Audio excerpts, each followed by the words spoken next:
Kalau dari Celio sendiri optimis pertumbuhan ekonomi kita? 8% itu kan sesuatu yang memang kalau kita bisa bilang hampir mustahil.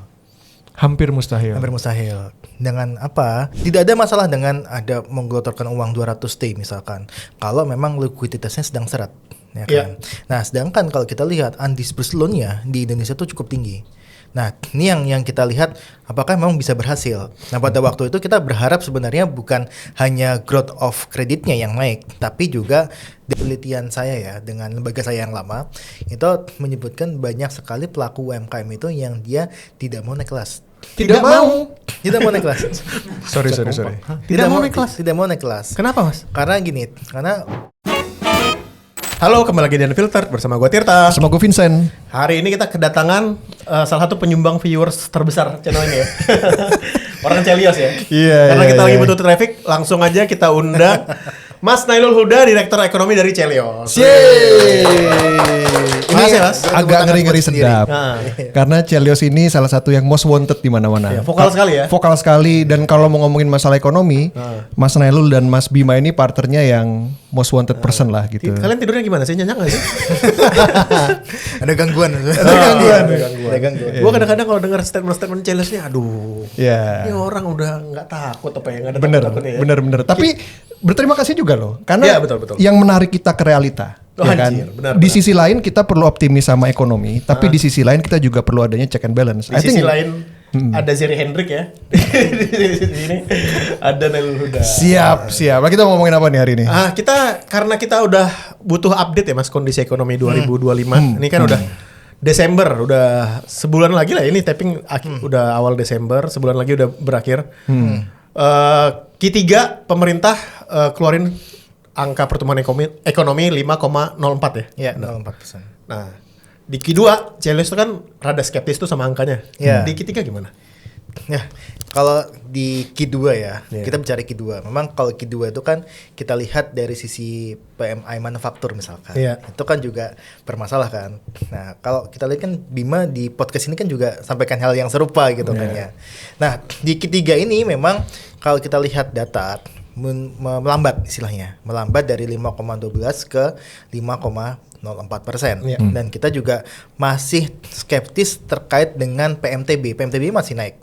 Nah, PMTB masih naik ini juga kalau kita lihat sebenarnya memang belum sejalan lah dengan apa yang di lapangan gitu kan. Kalau kita lihat industri itu masih banyak yang mengeluh gitu kan. Nah, tapi satu sisi dia juga ya ini kalau boleh kita bilang sebenarnya lebih realistis dibandingkan dengan yang Q2 sebenarnya gitu. Ya, lebih realistis lah sebenarnya. Tapi satu sisi ya juga masih ada beberapa pertanyaan yang memang masih menyangkut yang Q2 juga. Ya, tapi Celios sudah nggak skeptis amat lagi ya. Iya, kita nggak kirim surat lagi. Nggak kirim surat lagi. Udah aman ya, ini aman ya. Nah, tapi kita di itu ketika Q3 muncul, kita langsung telepon sama BPS. Langsung dihajar. Langsung Mas ini bahan-bahannya dan sebagainya. Jadi lebih baik BPS-nya. Ramah. Bagus ya, maksudnya ini kan BPS-nya terbuka untuk kritik. Betul. Dan apa yang diupayakan oleh Mas Nailul dan teman-teman di Celios kan sebenarnya quote unquote lebih ke advokasi. Betul. Advokasi, transparansi, tapi akhirnya ketemu di tengah it's a good measure ya sebenarnya ya. Ya, dan memang kalau kita lihat ya kita juga di sini dibuka ya bahwa memang sudah ada balasan dari UN. Nah, di situ memang disampaikan bahwa Celios harus duduk bersama dengan BPS pada waktu itu. Nah, memang kita sudah beberapa kali juga ketemu sama BPS. Kita sampaikan juga apa jadi keluhan kita dan sebagainya. Dan memang situ BPS juga menjelaskan bagaimana mereka mendapatkan angka tersebut gitu kan. Nah, itu mungkin jadi win-win solution juga gitu kan. Nah, tapi satu sisi ya kita juga yang namanya data itu kan bisa diperdebatkan kan. Dan kita memang memberikan awareness kepada masyarakat bahwa ini loh yang dipaparkan sama pemerintah, tapi pada data lainnya juga terjadi bermasalah gitu kan. Sebenarnya kita ingin melihatkan bahwa kita tidak ingin seperti Chilean Paradox gitu kan. Apa tuh? Chilean Paradox itu bahwa kalau misalkan ya pertumbuhan ekonomi kita diklaim baik terus gitu kan. Tapi satu sisi ternyata di kelas menengah bawah itu sedang tidak baik-baik saja. Nah, di Chile itu ternyata pertumbuhan ekonomi itu digambarkan tuh baik semua, tapi kejadian gara-gara kenaikan tarif metro itu bisa meresok semuanya. Tarif metro doang ya Pak? Tarif metro ya. Tarif metro tuh bisa merusak semuanya. Nah makanya kita nggak ingin seperti itu. Kita melihat ini harus dikuatkan loh untuk kelas menengah dan menengah ke bawahnya gitu kan. Dengan cara apa? Dengan cara menguatkan daya beli, menguatkan atau salah satunya adalah ya memberikan penguatan kepada usaha-usaha yang memang dia yang dari kelas menengah ke bawah gitu kan. Itu kan jumlahnya kan jutaan, ya kan, puluhan juta bahkan. Nah itu yang harus diperkuat dan sebagainya sehingga ini tidak terjadi ya tadi pertumbuhan ekonomi kita tinggi, tapi memang dirasakan betul sama kelas-kelas menengah dan menengah bawah kita. Oke. Nah ini kan ada jeda waktu beberapa bulan ya Mas ya. Dari pertama kali waktu itu Q2 Mas Bima kesini sampai akhirnya sekarang Mas Nailul di sini itu kan ada banyak event-event besar. Termasuk ditunjuknya Menteri Keuangan baru kan, gitu. Dan dengan strateginya coba untuk meningkatkan base money supaya velocity of money-nya naik, transaksi banyak terjadi di grassroots gitu ya. Menurut Mas itu udah sejalan dengan upaya kita untuk meningkatkan daya beli atau belum? Ya, daya beli itu kan sisi demand sebenarnya. Nah, setelah kita sampaikan tidak ada masalah dengan ada menggelontorkan uang 200T misalkan, kalau memang likuiditasnya sedang seret, ya kan. Nah, sedangkan kalau kita lihat undisbursed loan-nya di Indonesia itu cukup tinggi. Nah, ini yang kita lihat apakah memang bisa berhasil. Nah, pada waktu itu kita berharap sebenarnya bukan hanya growth of kreditnya yang naik, tapi juga dari sisi suku bunganya yang bisa turun. Ya kan? Nah, tapi masalahnya ketika kita dengar kemarin ya, BI dan OJK atau BI itu mengatakan bahwa pertumbuhan kredit setelah adanya 200T itu cuma di angka 7%. Artinya tidak signifikan naiknya. Nah, ini yang kita lihat masalahnya adalah di demand. Nah, demand-nya itu apa sih? Daya beli kan? Nah, daya beli inilah yang memang kita selalu suarakan bahwa dari awal tahun, akhir tahun kemarin bahkan kita suarakan bahwa daya beli kita sedang melemah. Itu harus hati-hati gitu kan. Bahwa kalau ingin menginjeksi ekonomi kita ya dari sisi demand-nya seperti apa. Daya belinya harus diperkuat misalkan melalui stimulus, bansos dan sebagainya. Itu memang bisa untuk mempertahankan. Tapi kan bansos itu kan untuk kelas bawah ya kan. Dan itu sifatnya bukan mengeskalasi konsumsi, tapi menjaga daya beli, menjaga konsumsi mereka. Nah, inilah yang memang harus kita lihat persoalan di daya beli nih, bukan di sisi supply-nya saja gitu kan, tapi heavy-nya di daya beli. Makanya kita sampaikan kemarin ketika Pak Purbaya menggelontorkan 200T, ya harus dilihat masalahnya di mana. Gitu. Jangan sampai obatnya itu adalah obat demam, tapi sakitnya sakit gigi. Obatnya obat demam tapi bukannya sama-sama paracetamol. Mirip ya. Iya. Nah, kalau gitu gini. Oke, saya paham kalau misalnya daya beli itu jadi isu gitu ya. Nah, mekaniknya gimana harusnya? Harus mulai dari mana? Pertama kan kita tadi coba supply side-nya coba diperbaiki, tapi ternyata isunya juga ada di daya beli. Untuk memperbaiki daya belinya itu harus start dari mana, Mas? Tadi sudah disampaikan juga lewat bansos dan lain-lain. Tapi kan itu lebih ke temporary measure misalnya gitu ya. Wah, fundamental solutionnya tuh apa sebenarnya? Ya, kalau kita lihat sebenarnya dari sisi konsumsi misalkan, yang paling kita highlight adalah jangan sampai membebani lagi masyarakat. Membebani dengan apa? Dengan kenaikan tarif pajak misalkan dan sebagainya. Dan juga kita bisa melihat stimulus sebenarnya. Stimulus yang dilakukan di Q4 itu sebenarnya sudah oke. Kita menyangkut soal magang. Misalkan. Oh iya, itu salah satu stimulusnya juga ya. Itu stimulus yang memang magang, yang kita rasa itu bisa menggerakkan konsumsi kelas menengah.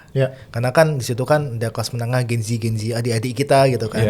Yang itu saya sama rumah saya. Mau juga masih ikut.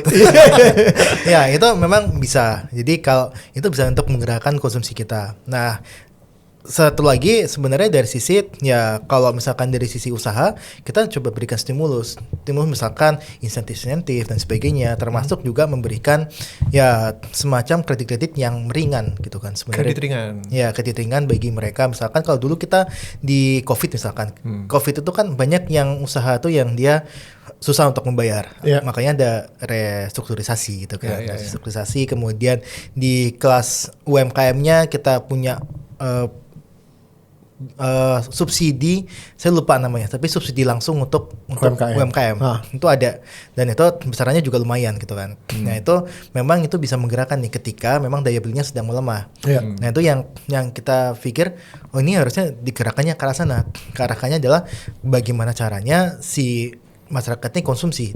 Nah, yang menarik adalah kita lihat kemarin pernyataan dari Destri Damayanti itu Deputi Gubernur BI itu kan.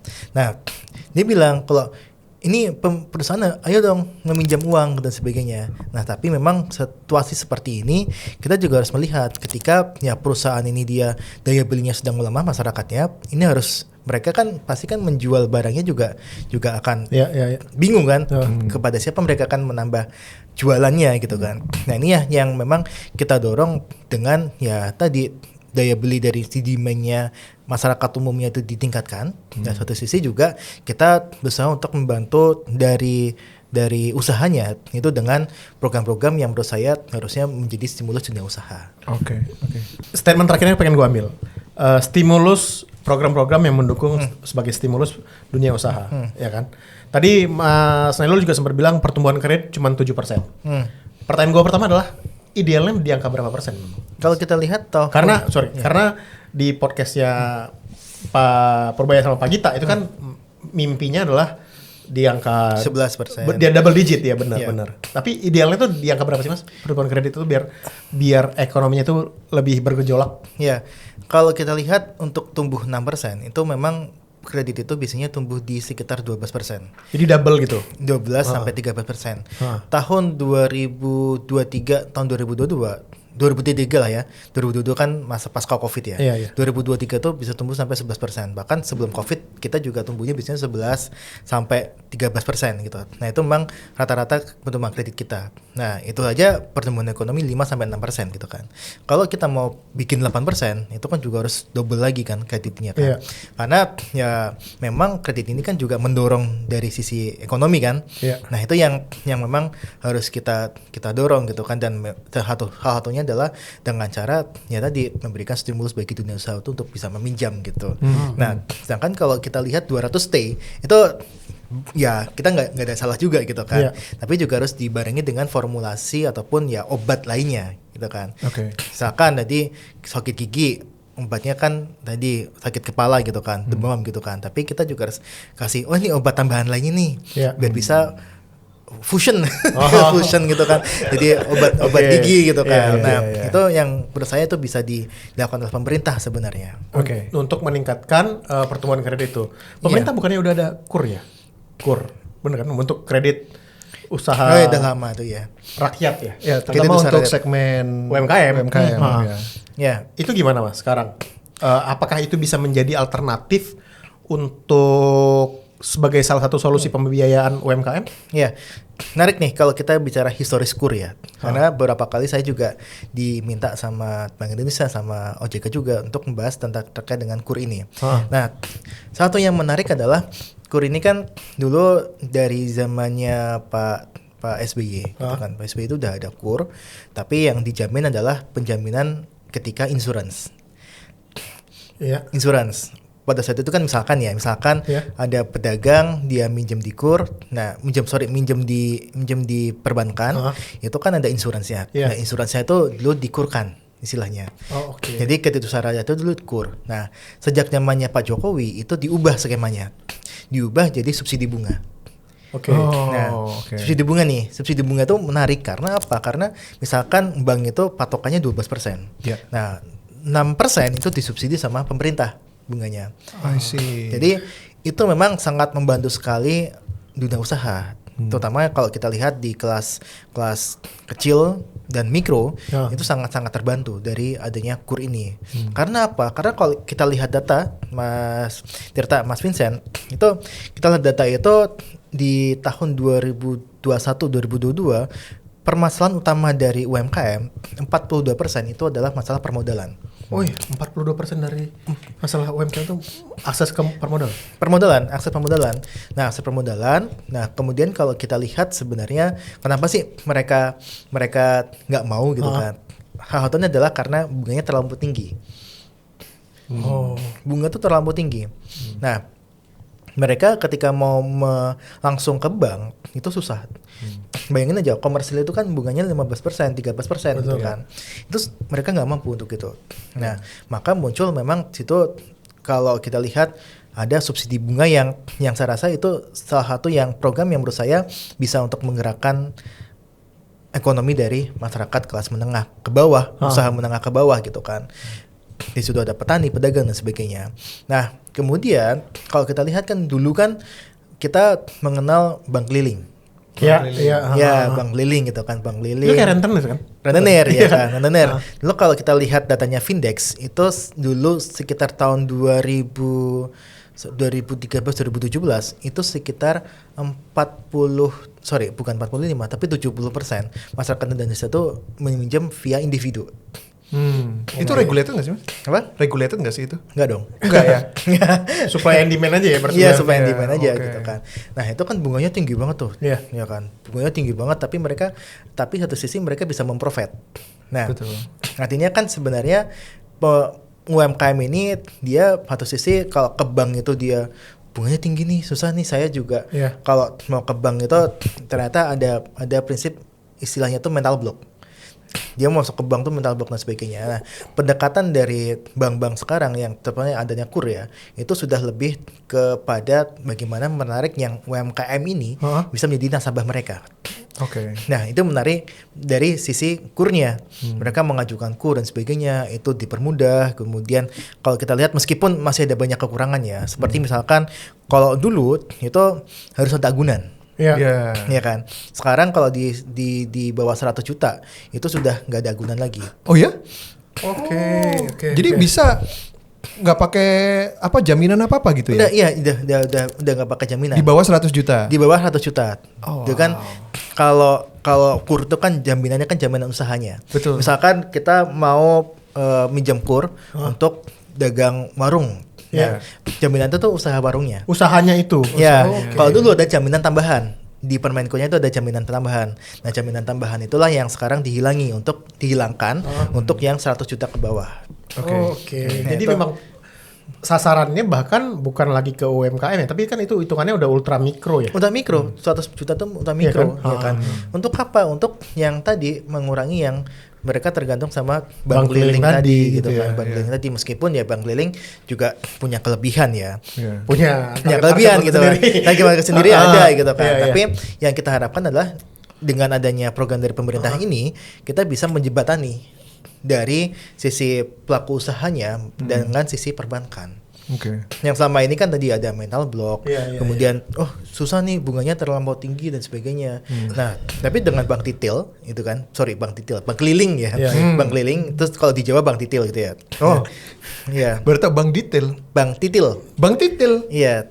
Oke. Oke. Iya, Bang. Bukan cicil ya, Bang. Bang, titil. Bang. Sama orang Iya. Jawa coba ngobrol dulu. Atau bahasanya baru familiar gua. Oke. Iya. Bank Nah, titil. Bank Oke. titil atau bank keliling ini dia biasanya kan sifatnya tuh rolasan. Rolasan tuh gini, minjem 1 juta, ngembalin 1,2. Rolasan. Ya, 12-an. 12-an. Nah, CG. Oh ya. Dari Loro ya. Oke. ya, Oke. Iya, rolasan. itu dia bunganya sangat tinggi. 20% dong itu. 20%. Iya. Dan mereka kenapa sih mereka tetap bank keliling? Ya nyaman gitu kan. Nyaman sebagainya. Iya. Mereka sudah kenal, cepat dan sebagainya. Nah, Iya. itu memang harus diadopsi lagi oleh perbankan, bahwa perbankan nggak boleh dong sebenarnya yang dia Terlalu rigid. terlalu atau rigid dan sebagainya. Nah, kita memang mengenal salah satu perbankan di Indonesia lah ya, yang memang segmennya fokus ke UMKM gitu kan. Dan itu menurut saya harusnya jadi, kalau saya ya pribadi ya, itu ya mereka harusnya bisa menggantikan dari peran bank titil itu atau bank keliling itu gitu kan. Bahwa ya mereka punya ratusan Akses. ribu karyawan yang itu bisa masuk ke pasar-pasar, ke desa-desa, dan itu sebenarnya cukup bagus. Dan menurut saya itu menjadi salah satu kunci untuk kita bisa lebih inklusif perbankannya. Sejauh ini gimana Mas penerimaan masyarakat terhadap KUR? Apakah ini menjadi sesuatu yang banyak diajukan oleh UMKM kita, atau memang sekarang UMKM kita itu udah nggak ini aja gitu? Ya, kalau kita lihat realisasi ya, realisasi KUR itu sebenarnya dari tahun 2023, tahun 2019 ya, 20 sampai tahun 2023, realisasi KUR itu selalu tercapai. Targetnya Targetnya itu sekitar 350 270 triliun itu selalu tercapai. Nah, artinya memang ini dibutuhkan. Karena gini, kalau di Indonesia tuh masih ada credit gap. Credit gap itu adalah ya permintaan dari kredit itu lebih tinggi dibandingkan dengan sisi penawaran. Oke, ya itu credit gap. Credit gap. Nah, ini bisa dijembatani dengan mungkin salah satunya kan alternative financing ya. Tapi kalau dari sisi perbankan, pemerintah itu bisa memprovide-nya melalui subsidi scam kredit. Artinya subsidi untuk skema-skema kredit tertentu. Yang bunga tadi kan? Ya, dari KUR tadi itu. KUR itu kan dia subsidi program sebenarnya. Subsidi bunga yang dilakukan oleh pemerintah. Iya, benar. Itu adalah untuk mengurangi kredit gap tersebut. Karena kredit gapnya nggak main-main, 1000 T. Kredit gapnya 1000 T. Iya, kredit gap di Indonesia itu 1000 T. Mostly gapnya karena bunga yang terlalu besar atau banyak hal lainnya? Banyak banget. Oh, banyak faktornya. Terkait dengan ya fasilitas ya. Administrasi misalkan. Worthiness-nya. Ketidakpunyaan jaminan. Kolateral. Nah, tadi yang itu yang di bawah 100 juta itu tanpa kolateral itu menurut saya udah cukup, udah bagus gitu kan. Jadi memang masalah kolateral ini jadi pertanyaan gitu kan. Nih saya mau pinjam tapi kolateralnya nggak ada, gimana ya gitu. Nah akhirnya memang terjawab di Permenko yang baru soal KUR ini yang dia di bawah 100 juta dia tidak ada agunan atau kolateral. Itu which is sangat bagus karena kita lihat ya petani-petani itu kan dia nggak punya kolateral mas. Ya kan petani itu kan lebih banyak dia menyewa lahan. Nggak menyewa lahan kan dia nggak punya sertifikat kan. Iya betul. Nah buruh tani kan. Iya mereka petani bukan buruh malah. Petani juga. Iya petani kita itu kalau kita hitung 70% petani kita tuh petani gurem di bawah 0,5 hektar. Oh oke. Ya 0,5 apa 0,2 saya lupa. Pokoknya gurem kecil banget lah. Dan mereka biasanya nyewa. Mereka tidak punya tanah. Mereka nyewa ke tuan tanah. Mereka garap itu. Nah mereka kan butuh pembiayaan nih. Kalau mau panen. Nah itu kan bisa difasilitasi dengan KUR ini. Mereka tidak perlu agunan dan sebagainya. Bridging ya. Bridging loan semacam itu. Bukan bridging loan tapi lebih kepada menurut saya ini program yang memang menyasar kepada orang yang tidak mempunyai kolateral. Oh, oke. Buat working capital loan lah ya. Working capital loan. Jadi kalau misalnya tadi kan kayaknya semua stakeholders itu sudah berusaha agar penyerapan kredit ini bisa lebih bagus ya. BI sudah turunin suku bunga. Terus misalnya penyedia fasilitas kredit kayak KUR tadi udah menyediakan yang tanpa agunan, ya kan. Tapi di luar sana tadi Mas Nailo juga bilang bahwa peminat dari kredit yang tadi bank titil apa? Bank titil betul itu. Iya, bank keliling itu masih tinggi juga gitu ya. Apa nih yang bisa? Karena gini kan kasihan sebenarnya karena mereka menawarkan bunga yang lebih tinggi. Padahal ada akses terhadap bunga yang lebih rendah yang bisa bikin bisnis mereka lebih sustainable kan. Apa gap yang menjadi isu utama gitu? Kenapa mereka masih tetap laku yang bank kelilingnya itu? Ya, kalau bank keliling itu kan dia menawarkan intinya adalah keintiman dengan antara peminjam dan pemberi pinjaman. Oh, Keintiman itu dalam artian trust dong sebenarnya. Lebih masalah trust dong. Trust dan sebagainya. Yang pakai keintiman sih. Iya maksudnya kedekatan. Kan Nah, itu memang kalau dari situ kepercayaan sebagainya. Kan bank keliling, bank titil itu kan dia dari satu pedagang ke pedagang lain di pasar kan. Mereka meminjam 1 juta doang nih. Ya kan? Tapi dia nggak mau ribet, gitu saya pinjam aja sehari nanti saya kembalikan lagi 1,2 gitu. Itu kan tanpa kolateral, dia cuman berdasarkan kepercayaan aja sebagainya gitu. Dan isunya adalah practicality berarti ya. Isunya practicality. Lebih gampang gitu. Lebih gampang. Kemudian tadi non kolateral sebenarnya dan itu sudah diakses sebenarnya sama pemerintah soal itu. Nah ini baru gue ingat tadi pertanyaannya. Kita kan pemerintah kita itu punya jargon ya yang menurut gue udah dipakai mungkin 10 tahun terakhir kali. UMKM naik kelas.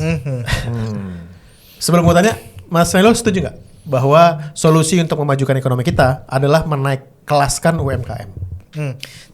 Kalau sebenarnya kalau setuju nggak setujunya kan kalau skala usaha ya, skala usahanya meningkat kan otomatis sebenarnya dia juga mempunyai produktivitas yang lebih baik. Betul. Produktivitas yang lebih baik artinya pendapatan mereka akan lebih baik juga gitu kan. Nah, tapi memang definisi naik kelas ini yang kita harus didiskusikan. Karena apa? Karena penelitian saya ya dengan lembaga saya yang lama itu menyebutkan banyak sekali pelaku UMKM itu yang dia tidak mau naik kelas. Tidak mau naik kelas. Sorry. Tidak mau naik kelas. Tidak mau naik kelas. Kenapa, Mas? Karena gini, karena UMKM itu kan banyak yang dia berjualan hari ini untuk makan hari ini. Oh, oke, ya. Nah, besok itu bisa berjualan ganti yang lain. Contohnya jual buah aja. Buah duku itu kan besoknya bisa jadi buah semangka, alpukat dan sebagainya gitu kan. Nah, mereka kenapa nggak mau financing dan sebagainya? Ya karena saya nggak mau aja gitu. Nggak mau. Mereka berusaha tapi tidak punya mau. jiwa entrepreneurship. Jadi gitu mereka nggak mau scale up gitu istilahnya. Nggak mau scale up. Itu ada juga. Alasannya apa? Karena lebih fleksibel kalau berjualan harian gitu? Mental blocker aja tuh ya. Ya, maksudnya mungkin mental blocker satu. Nah, kedua adalah ya mereka memang kesulitan untuk berkembang. Misalkan dagang mie ayam gitu kan, dan sebagainya. Itu ya mereka akhirnya ya segitu aja gitu kan. Nah, itu yang kita temukan di lapangan memang. Nah, memang kita butuh nih kayak mungkin dari KUR ini ataupun dari program pemerintah lainnya itu juga dibarengi juga loh dengan apa? Dengan supplementary. Ya, mereka harus scale up, bagaimana naik kelas itu seperti apa, skala usahanya naik, mereka bisa yang tadinya bekerja sendiri ataupun bekerja dibantu dengan keluarga, mereka mampu mempekerjakan orang lain, gitu kan. Itu kan sebenarnya kan definisi dari naik kelas tadi gitu kan. Nah, UMKM itu kan bukan hanya soal naik kelas mereka jadi usaha besar, atau dari mikro ke kecil ke menengah gitu kan, terus menjadi besar gitu kan. Nah itu memang kalau kita lihat ya memang itu idealnya seperti itu. Tapi di mikro ini yang jumlahnya 97% itu ada yang memang ya dia nggak mau naik kelas. Gue udah nyaman kayak gini kok. Bentar, 97% itu dari jumlah UMKM itu 97%-nya adalah mikro. Iya. Oh, oke, wow. Mikro karena tadi ya kita kan juga ada dinaikkan kan. Mikro itu sampai 2,5 miliar gitu kan. Artinya di situ memang sangat besar sekali. Dan seringkali kan yang 97% ini atau bahkan 100%-nya lah ya dijadikan gimana ya? Bumper lah oleh pemerintah untuk kayak penyelaman ekonomi kita. Ya kan sering ada jargon itu. Padahal kan menurut gua itu kan nggak terlalu tepat ya. Romantisasi. Diromantisasi benar. Bahkan kalau kata Adit tuh beberapa episode belakang sebelumnya di Unfilter dia bilang bahkan kalau menjadikan UMKM sebagai tulang punggung itu seperti orang memuja orang skoliosis katanya. Instead of disembuhin tapi malah dikasih beban terus untuk menyelamatkan. Anda setuju nggak? Iya. Mas. Sebenarnya gini, kan kalau kata-kata itu kan dulu kan 98 sebagainya gitu. Untuk tahun 98. Tahun 98. Yang penyelamat ekonomi itu adalah UMKM. Nah, karena apa? Karena UMKM itu kan dia tidak berorientasi ekspor. Dia orientasinya domestik. Artinya adalah mereka ya memang jualannya di domestik. Satu, mereka juga tidak banyak membutuhkan bahan baku impor. Nah, ketika ada gejolak di 98 itu kan ekspor impor kan bergejolak tuh. Terutama impor kan, barang-barang impor misalkan. Kan tambah mahal betulnya kan. Nah, kenapa UMKM ini tetap bertahan? Karena mereka nggak butuh barang dari impor. Nah, ceritanya seperti itu sebenarnya. Oh, itu background story-nya ya? Iya, tapi sebenarnya bukan UMKM sebagai penyelamat, tapi konsumsi domestik sebenarnya yang jadi penyelamat kita. Karena 50% dari ekonomi kita adalah konsumsi domestik. Konsumsi domestik gitu kan, konsumsi rumah tangga. Yang itu memang jadi penyelamat ekonomi kita gitu. Berarti di tahun 2025 harusnya jargon itu tidak lagi dijadikan sebagai alasan ya harusnya. Tidak diromantisasi gitu maksudnya. Itu selalu kita suarakan juga sebenarnya. Kalau melihat memang kita tidak bisa romantisasi dari UMKM terus menerus gitu kan, bahwa ketika ada UMKM misalkan dari romantisasi itu kan muncul ada pengecualian untuk perpajakan gitu kan, ada muncul kewajiban baru sih. Terus kemudian kita lihat ada kok ternyata pelaku UMKM yang memang sudah memenuhi syarat pajak. Nah itu juga harusnya di edukasi bahwa mereka harus bayar pajak juga dong sebagainya. Dan stigma jadi wajib pajak itu juga lumayan menakutkan ya buat Iya. mereka. Bahkan kayak kemarin kan banyak juga cerita-cerita di beberapa tahun belakangan itu mereka yang akhirnya didim untuk punya NPWP. Ya. Bahkan untuk punya ya, belum Betul, tentu bayar. belum. Ya. Ya. Nah itu yang juga jadi mental block ketika UMKM tuh mau naik kelas. Balik lagi tadi. Nah hal satunya adalah memang soal pajak gitu, soal pajak. Kalau saya naik kelas nanti saya dipajakin gimana ya mas gitu sebagainya. Itu banyak kita temuin di lapangan. Nah tapi kembali lagi kita memang kalau dari satu sisi UMKM naik kelas itu bukan hanya soal skala usahanya, tapi bagaimana mereka bisa menyerap tenaga kerja dan sebagainya. Itu juga bisa dihitung sebagai naik kelas. Dan kalau saya sih sebenarnya nggak terlalu nggak setuju ya dengan kata-kata naik kelas ya, bahwa kalau kita ya memang harusnya kita nggak menyasar soal menengah itu harus jadi besar, mikro jadi kecil jadi menengah gitu kan. Tapi kita lihat dari kualitasnya. Kualitasnya seperti apa sih? Mereka mungkin 2 miliar omsetnya ya, 2 miliar, tapi mereka bisa mengerjakan orang lain dan sebagainya, itu menurut saya sudah oke gitu kan. Tidak melulu soal mereka harus berpindah ke kecil, ke menengah dan sebagainya. Tapi itu bisa untuk membuka lapangan kerja, sustain dan sebagainya. Itu menurut saya juga harusnya mengarahnya ke sana, bukan soal naik kelas sebenarnya. Jadi masing-masing jenis usaha itu melayani tujuannya masing-masing gitu ya? Iya, mereka skalanya masing-masing gitu. Iya, karena harus kan kalau kita lihat kan harus naik kelas nih. Naik kelas itu kan dalam artian mereka berpindah ke usaha besar, menengah ke besar, kecil ke menengah gitu kan. Tapi kalau saya pribadi sebenarnya ya ini harusnya ada loh yang dia kecil atau menengah, dia sudah sustain dan bisa menyerap tenaga kerja lebih banyak gitu kan. Tapi tiba-tiba mereka diharuskan pindah ke menengah nih dengan berbagai syarat dan sebagainya. Nah, kalau menurut saya itu adalah bukan mereka harus pindah kelas menengah, tapi kualitasnya, dan juga mereka harus bisa untuk masuk ke dalam supply chain. Supply chain baik barang-barang yang diproduksi secara nasional maupun pasar global. Nah, ini yang masih harus di scale up, bukan scale up ya, tapi harus ditingkatkan lagi untuk mereka harus ikut ke supply chain dan sebagainya. Jadi satu rantai supply chain yang tidak terputus gitu ya. Misalnya dari yang kelasnya kecil itu bisa support yang menengah, jadi sampai nanti bisa keluar sebuah barang produksi yang mungkin bisa berkualitas untuk diekspor juga gitu. Iya, betul. Tapi ya Mas Nailul bilang barusan itu benar-benar menggambarkan data di mana kita selalu kejar-kejaran antara inklusivitas dan juga literasi. Iya kan? Penetrasi produk-produk keuangan kan tajam. Iya.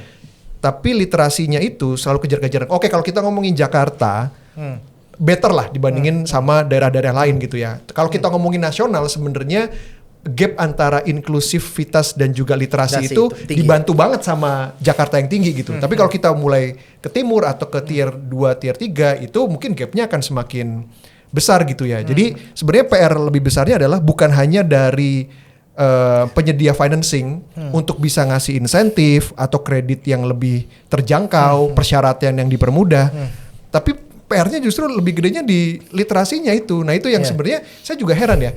Semua stakeholders di pemerintahan, di badan usaha, itu semua tuh dari dulu selalu menggempur masalah literasi gitu ya. Kenapa nggak pernah?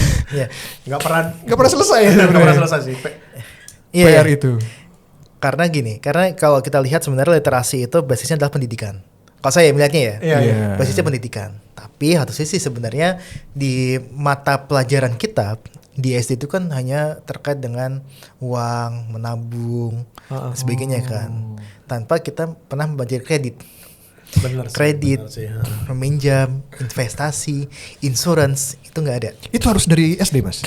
Ya. Atau basicnya mungkin? Basicnya mungkin kalau kita lihat mungkin SD menabung atau meminjam, sama meminjam gitu ya. Meminjam harus membayar gitu meminjam harus membayar, sebagainya. Itu soalnya kan banyak orang yang minjem tapi nggak bayar. Betul. Dan menabung pangkal kaya itu bahaya ya sebenarnya ya? Bener gak? Menabung dulu pangkal kaya, iya kan? Sekarang masih relevan gak sih menabung pangkal kaya itu? Investasi ya? Investasi kan? Tapi emang benar sih, jadi emangnya hal-hal basic tentang literasi keuangan tuh baik di level individu maupun entrepreneur ya, pengusaha gitu kayaknya emang harus masuk ke pendidikan formal ya. Ini formal itu kalau kita suarakan, misalkan terkait dengan investasi ke bodong. Itu kan banyak terjadi tuh. Nah, kita mulai untuk mengadu, ini bisa dong dimasukin di SMP atau SMA gitu kan. Karena kan sudah SMA mereka akan mengelola keuangan sendiri gitu kan. Kalau mereka yang ngekos misalkan ya. Nah, ini yang memang kita usahakan di situ. Nah, tapi satu sisi kan sebenarnya kayak program-program kayak pemerintah ya, kayak KUR dulu tuh kan ada PNPM dan sebagainya. Itu kan sebenarnya kan program pemerintah yang uangnya harus balik. SDSW masuk nggak? SDSW Bercanda. apa tuh? Yang aja ketuaan lo. Uangnya harus balik gimana maksudnya? Nah, itu kan banyak yang memang di satu sisi kayak PNPM itu kan program yang istilahnya kan itu kan dana bergulir. Dana bergulir itu masih dipandang sebagai bagian masyarakat ya, sebagian besar bahkan itu adalah uang pemerintah yang dikasih ke masyarakat. Subsidi gitu. Bukan subsidi, bantuan sosial. Ya. Padahal itu kan program bergulir. Nature-nya adalah sebuah pinjaman ya. Sebuah pinjaman yang dia harus dikembalikan. Iya, oke. Nah, sama tuh seperti kita melihat ya banyak sebenarnya yang masyarakat nih yang ya kalau pinjam masalah KUR misalkan ya. KUR tuh banyak juga yang masih berstigma ini kan program pemerintah gitu kan.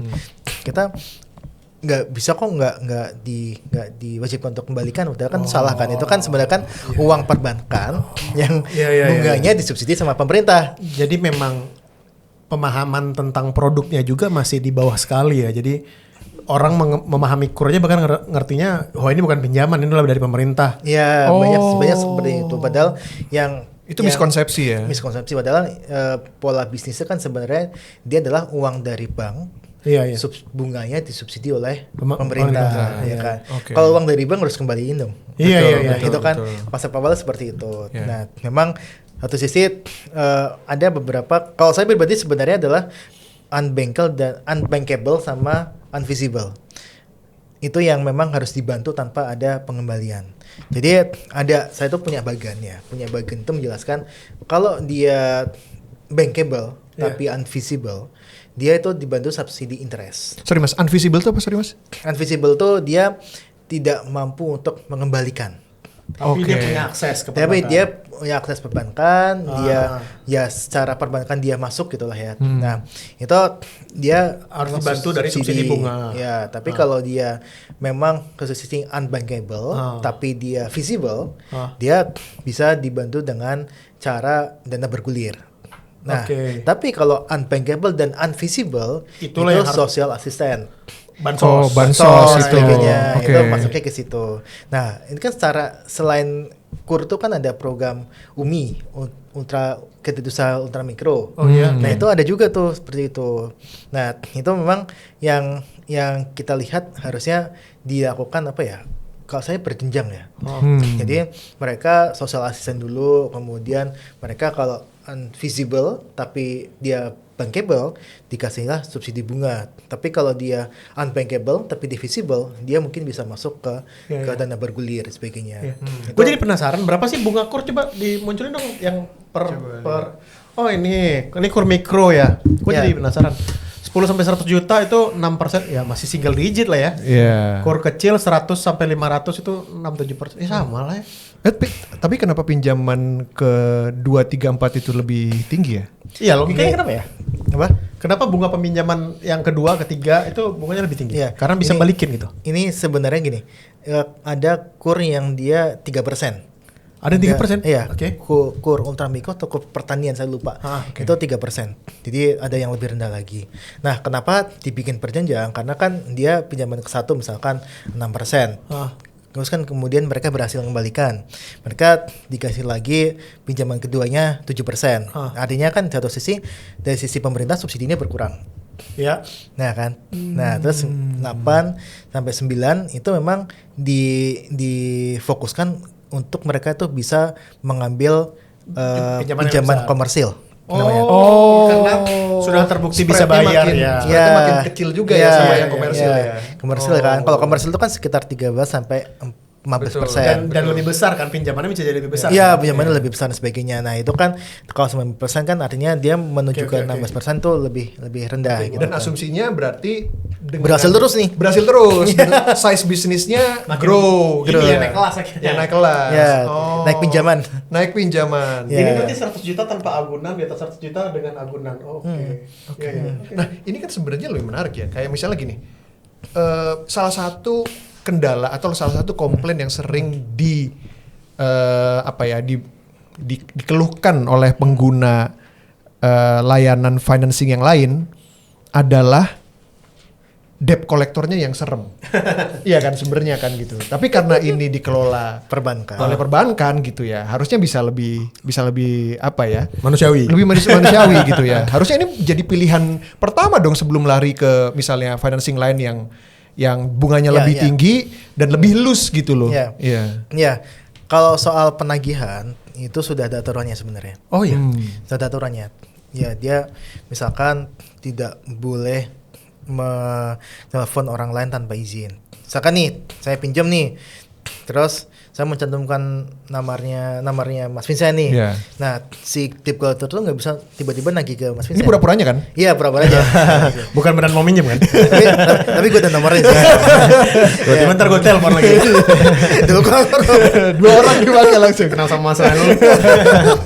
Nah, itu sebenarnya ada aturannya. Nah, memang otorisasi perbankan itu kan dia adalah industri yang sangat rigid. Iya. Yang sangat diawasi. Yeah. Ketika dia ada masalah sedikit, pasti akan ada sempritan dari OJK dan sebagainya.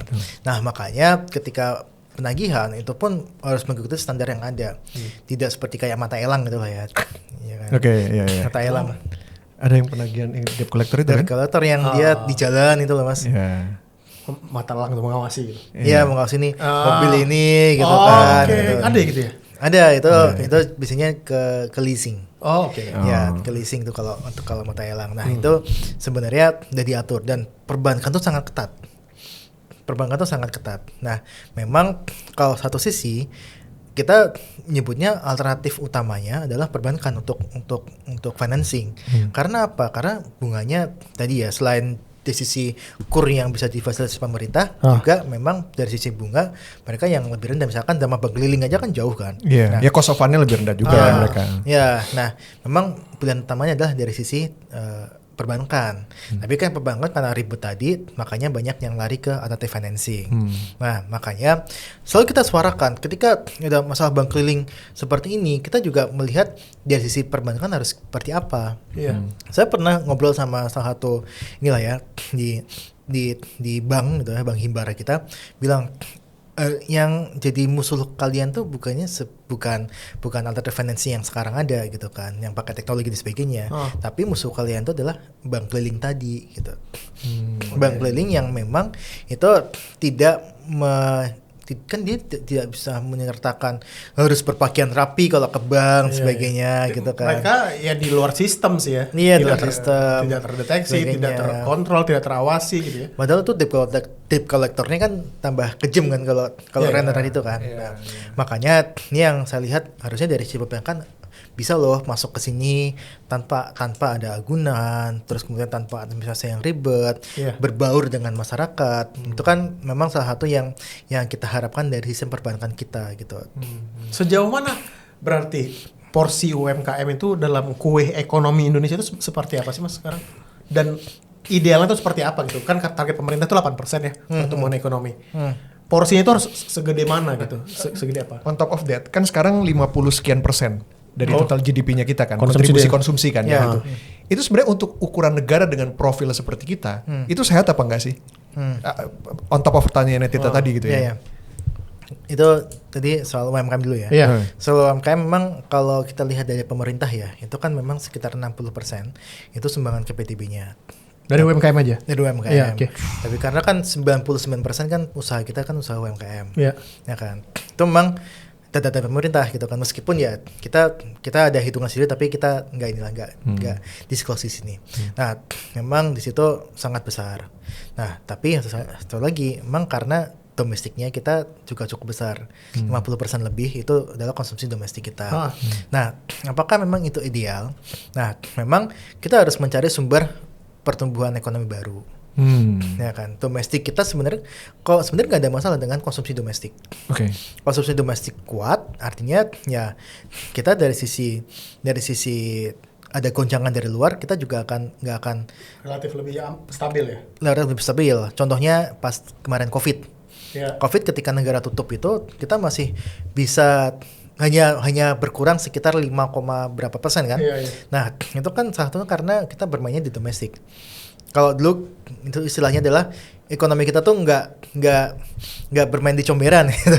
Kemana di comberan? Iya, makanya ketika ada yang semuanya masuk ke comberan, kita cuma masuknya kaki doang gitu. Nah itu yang memang terjadi gitu kan. Analogi mereka ini loh. Terus, nah karena kita memang bermainnya di luar sistem, banyak yang di luar sistem dari Kita agak a bit disconnected ya dari ekonomi global gitu ya maksudnya. ya bukan disconnected sih, tapi ya Dependensinya tidak sebesar nggak itu. sebesar Oh, itu. oke, ngerti gua. Karena kalau kita lihat ketika China tutup misalkan pas COVID itu kan semuanya kan minusnya kan dalam-dalam tuh. Nah kita masih minus 5%, which is itu lebih baik dibandingkan negara-negara lain gitu kan. Iya. Meskipun kita lambat gitu kan. Karena ketika global buka, kita masih Impact-nya juga gede-gede nggak banget. gede-gede banget gitu. Jadi ada plus minusnya ya. Iya. Untuk contohnya kalau kita lihat dari sisi supply chain industri mobil misalkan, kita kan masih kalah dengan Thailand, kan. Nah, tapi kita konsumsinya besar nih, makanya konsumsi domestik itu yang kita jadi andalan gitu kan. Nah, menariknya adalah ada pemerintah Cina itu tengah mempertimbangkan untuk memperkuat konsumsi domestik mereka. Karena apa? Karena mereka tidak terjadi oversupply. Betul. Ya kan, produksinya digenjot gitu kan, mereka reorientasi ekspor gitu kan. Tapi satu sisi mereka domestiknya kurang nih, karena ada banyak yang penganggur muda di sana. Karena beberapa perusahaan tuh dia keluar dari China dan sebagainya, itu kan pengangguran muda itu banyak di situ. Nah ini yang kita jadikan pelajaran gitu kan, bahwa konsumsi domestik kita tuh kuat loh. Nah, bagaimana kita caranya adalah menumbuhkan PMTB investasi dengan reorientasi domestik dan juga menambah porsi ekspor. Reorientasi domestik dan menambah porsi ekspor. Ya. Oke. Itu Porsi kuncinya ekspor. supaya lebih tinggi growth kita ya. Iya, Nah, iya. UMKM seberapa besar kontribusinya ke ekspor tadi? Kecil banget Mas. Kecil banget. Berarti masih kecil bisa tumbuh gede banget dong ya. Sebenarnya ada potensinya atau sulit? Kan dulu ada tukang kayu diekspor kan, dia suka ekspor terus akhirnya jadi presiden. ya itu Ya. Ada nomornya nggak?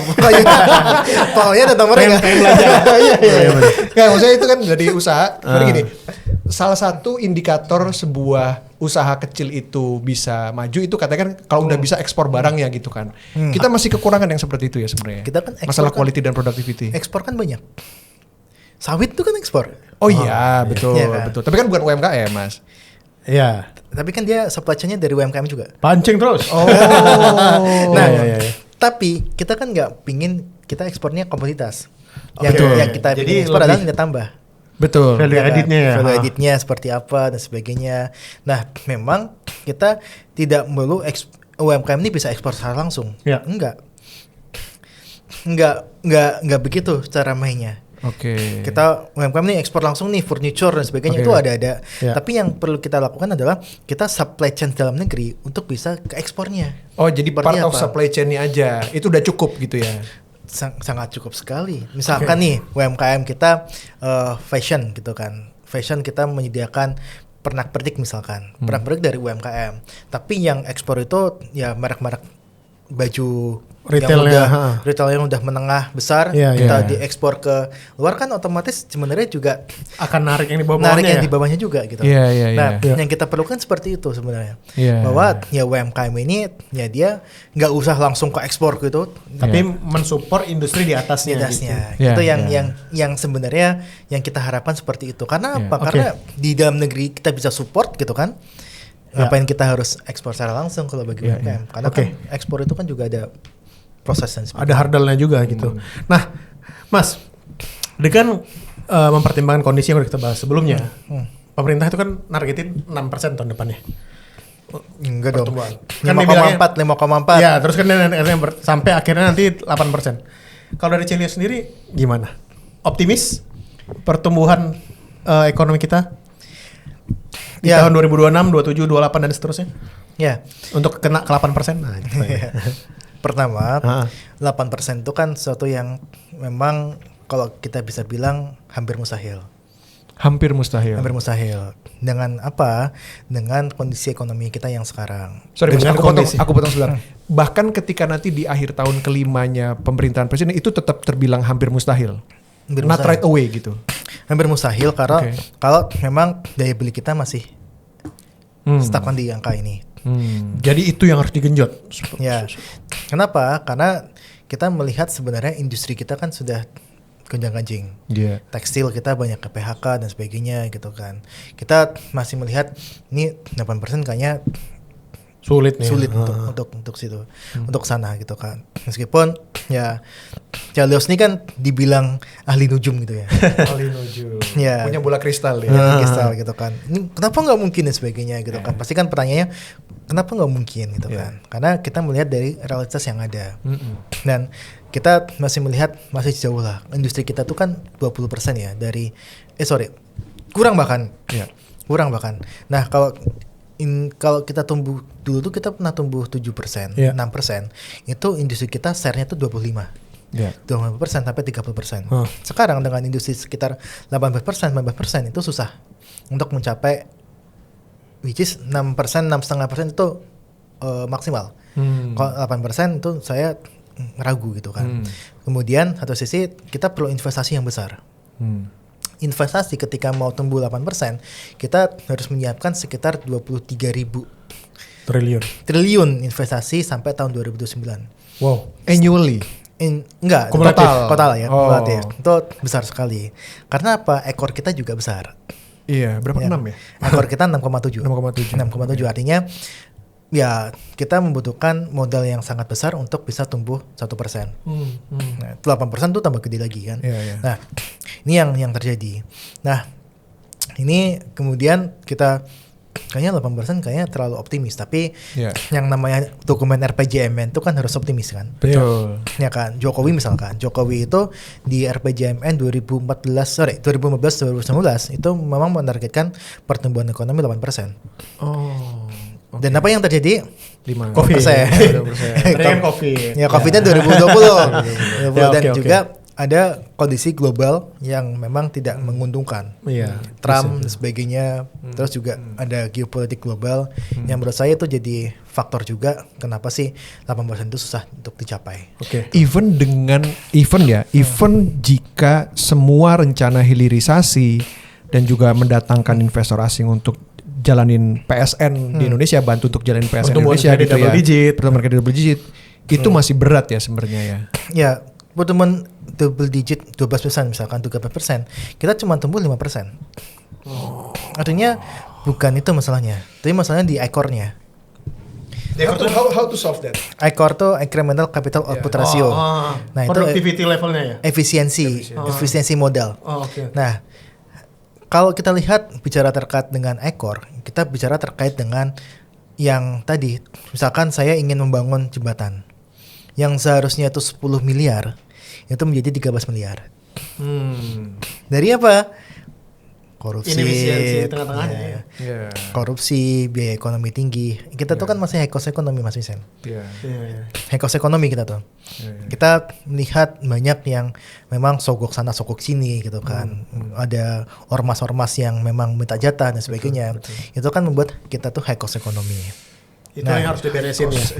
Ya, itu yang harus diberesin gitu kan.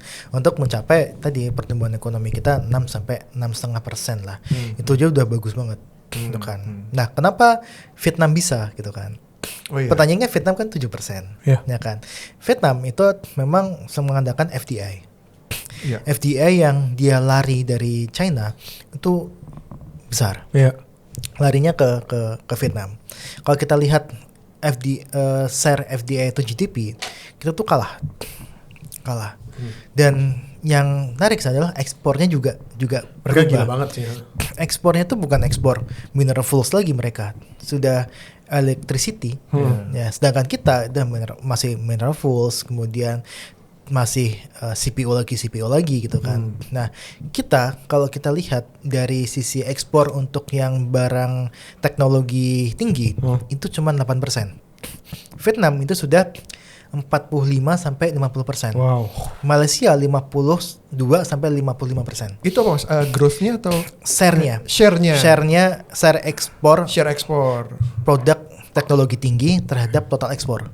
Oh, kita masih komoditi. Kita masih komoditi. Yeah, kita masih komoditi yang kita andalkan gitu. Okay, Dan makanya kalau gue sebenarnya hilirisasi itu juga tidak berhenti di hilirisasi produk yang seperti sekarang gitu kan. Dan memang kita sadari bahwa banyak juga masalah terkait dengan lingkungan dan sebagainya gitu kan. Nah, kalau kita lihat hilirisasi nikel misalkan, itu tuh masih dalam tahap sangat-sangat bukan barang setengah jadi malah. Mungkin barang 0,2 jadi gitu. Bukannya biji nikel udah nggak bisa ya Mas? Ekspor, iya nggak bisa ekspor. Gak bisa. Kan dia harus diolah dalam negeri kan. Proses di sini. Ya, proses dalam negeri sendiri pun belum setengah jadi gitu. Kita kirim ke China, nanti China kirim balik lagi ke kita gitu. Itu yang terjadi dan kita masih ada bolong-bolong di situ.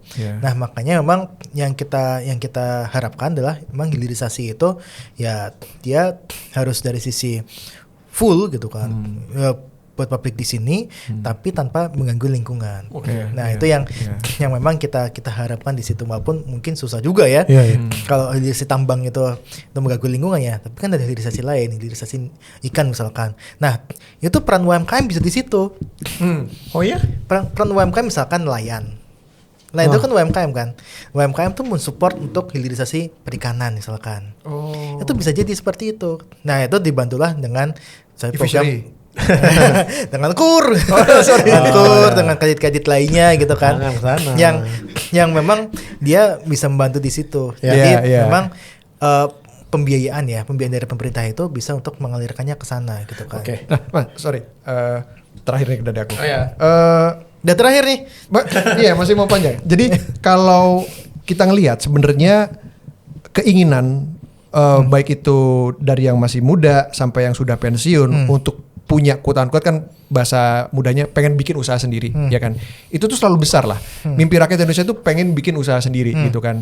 Tapi contoh paling gampang fenomena yang terjadi sekarang, misalnya orang pensiun umur 55-56 gitu ya. And then dapat uang kompensasi pensiun yang banyak gitu.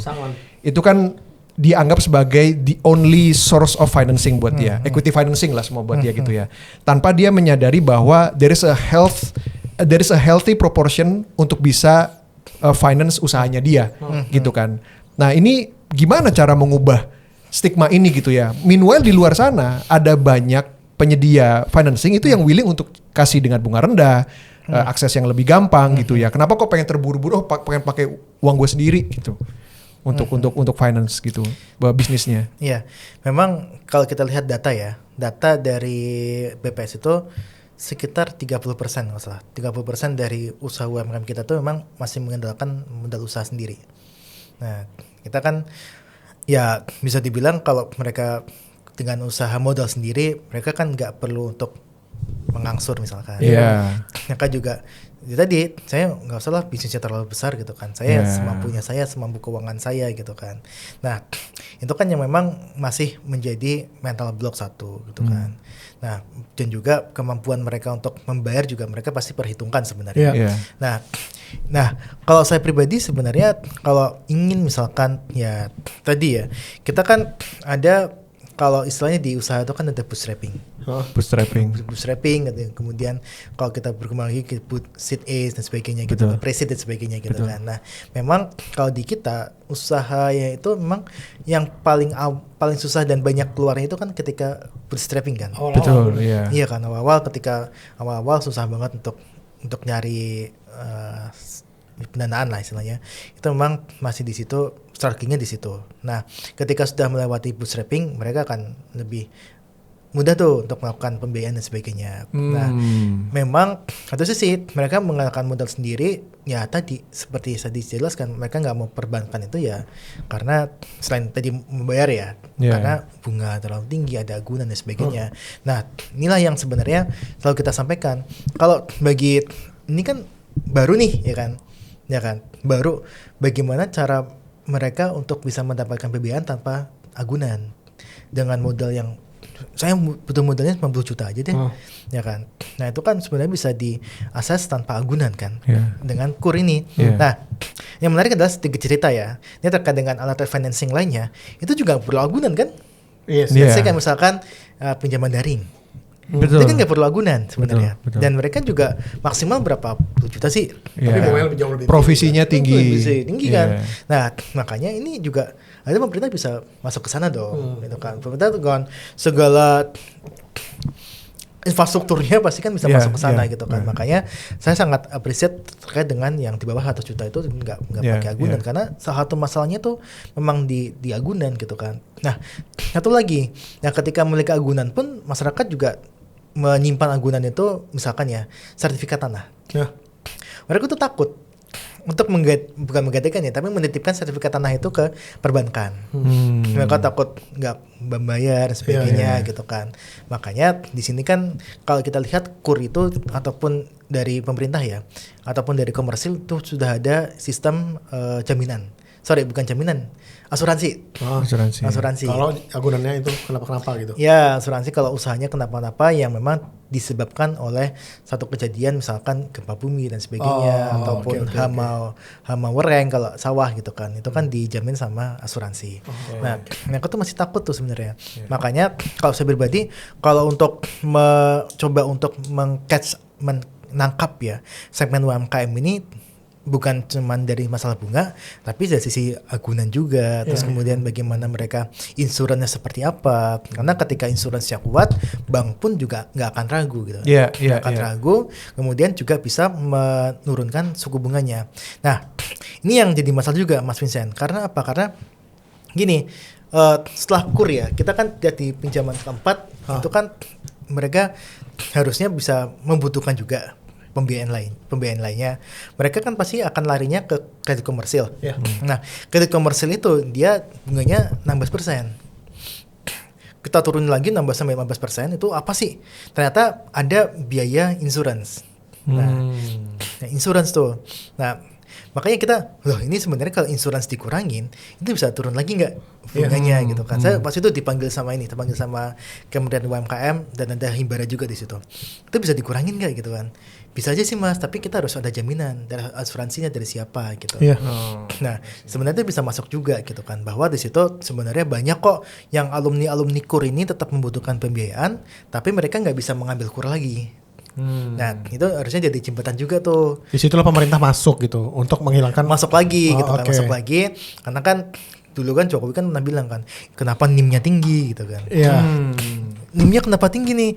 Katanya kan karena resikonya. Nah, kalau kita bisa mengurangi resiko, dan ketika KUR pun sebenarnya kan resiko sudah bisa dibilang berkurang kan, karena mereka sudah terbukti sampai tahun keempat membayar. Betul. Nah, risikonya harusnya dikurangin dong. Kredit historinya bagus. Kredit historinya bagus dan sebagainya. Makanya ini yang kita suarakan juga gitu kan, untuk pemerintah seharusnya juga mempunyai jalan keluar. Untuk apa? Untuk teman-teman UMKM kita yang sudah meminjam KUR, dia tapi ingin melakukan ataupun mendapatkan pembiayaan lagi, mereka juga harus disupport sama pemerintah dengan berbagai program. Jangan takut ambil kredit sebenarnya untuk kredit yang produktif. Mereka kan usaha kan. Oke. Terima kasih Mas udah ngebahas ekonomi kredit. Ini sesuatu yang kita butuhin banget. Semoga Chelios nggak kapok main di sini. Kalau ada apa-apa isu ekonomi kita pengen bahas, kita undang lagi ya. Siap. Makasih Mas Hulda. Kita ketemu di Unfiltered berikutnya. Bye.